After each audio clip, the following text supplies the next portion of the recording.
आज Doubtnut app download करें। Doubtnut पर अपने सभी गणित, रसायन विज्ञान, भौतिक विज्ञान और जीव विज्ञान के डाउट्स का करो सफाया। बस प्रश्न की फोटो खींचो, एक ही प्रश्न को क्रॉप करो और तुरंत वीडियो सोल्यूशन पाओ। अभी डाउनलोड करें। हेलो, प्रश्न इस प्रकार से है कि हमें दिया गया है कि एक परमाणु ए, बी और सी के हमको विन्यास दिए गए हैं।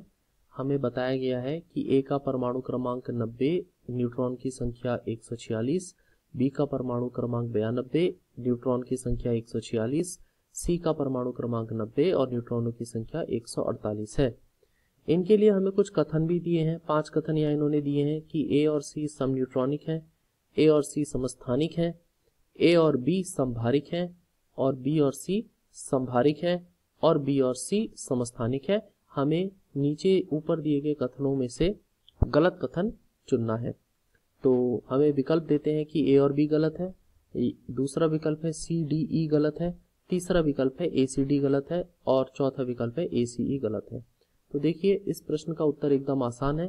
इस प्रश्न के उत्तर को जानने के लिए हमें तीनों ए, बी और सी के लिए परमाणु द्रव्यमान निकालने पड़ेंगे।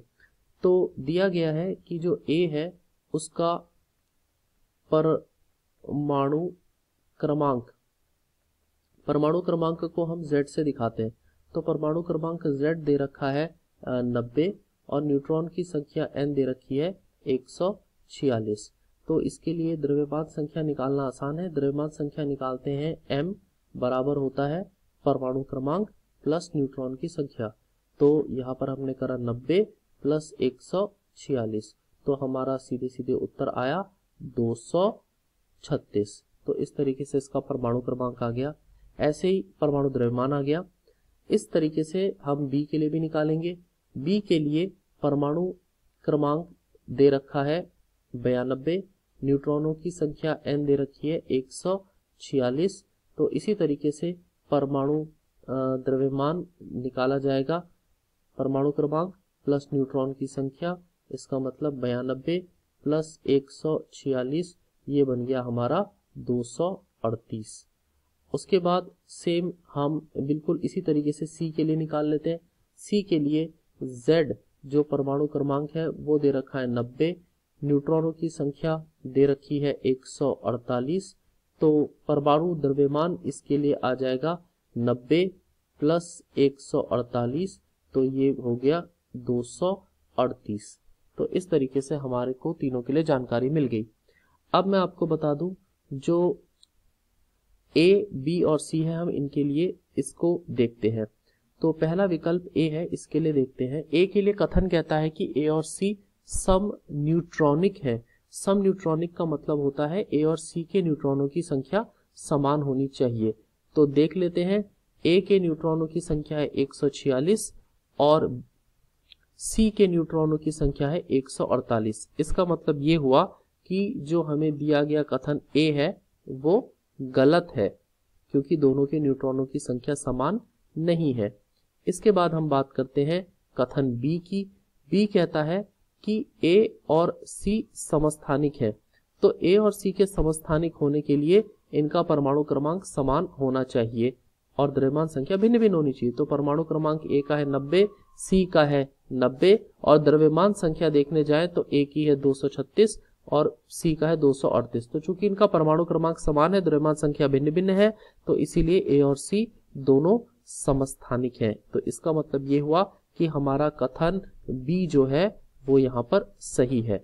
इसके बाद हम बात करते हैं कथन सी की। जो हमारा कथन सी है वो कहता है कि ए और बी समभारिक है। तो ए और बी के समभारिक होने के लिए इनका द्रव्यमान संख्या समान होनी चाहिए। तो ए की द्रव्यमान संख्या यहाँ पे 236 है, जबकि बी की द्रव्यमान संख्या 238 है। और चूंकि दोनों की द्रव्यमान संख्या अलग अलग है तो ये समभारिक नहीं हो सकते। अतः हमारा कथन सी जो है वो गलत है। अब हम बात करते हैं कथन डी के बारे में। कथन डी कहता है कि बी और सी समभारिक है। तो अब यदि हम बी और सी को देखें तो बी का भार भी 238 है, परमाणु द्रव्यमान जिसे कह रहे हैं हम। तो बी का जो परमाणु द्रव्यमान है वो 238 है और सी का भी 238 है। इसका अर्थ ये हुआ कि जो हमारे को कथन डी दे रखा है वो एकदम सत्य है। तो डी कथन जो है वो हमारा सही है। अब हम अपने आखिरी कथन ई की तरफ बढ़ते हैं। तो ई कहता है बी और सी समस्थानिक है, तो बी और सी के समस्थानिक होने के लिए बी का और सी का परमाणु क्रमांक समान होना चाहिए था। आप देख सकते हैं बी और सी का परमाणु क्रमांक समान नहीं है, तो और जबकि बी और सी का परमाणु द्रव्यमान समान है, इसका मतलब बी और सी असल में समभारिक है, समस्थानिक नहीं है। तो हमारा ये कथन कि जो बी और सी समस्थानिक है वो यहाँ पर गलत हो जाता है। तो इस तरीके से हमें पता लग रहा है कि हमारे 3 गलत कथन है यहाँ पे, ए, सी और ई। और चूंकि हमसे प्रश्न में पूछा गया है कि हमें गलत कथन चुनना है, तो ए, सी और ई गलत कथन है और इस आधार पर हमारा सही उत्तर है विकल्प नंबर 4।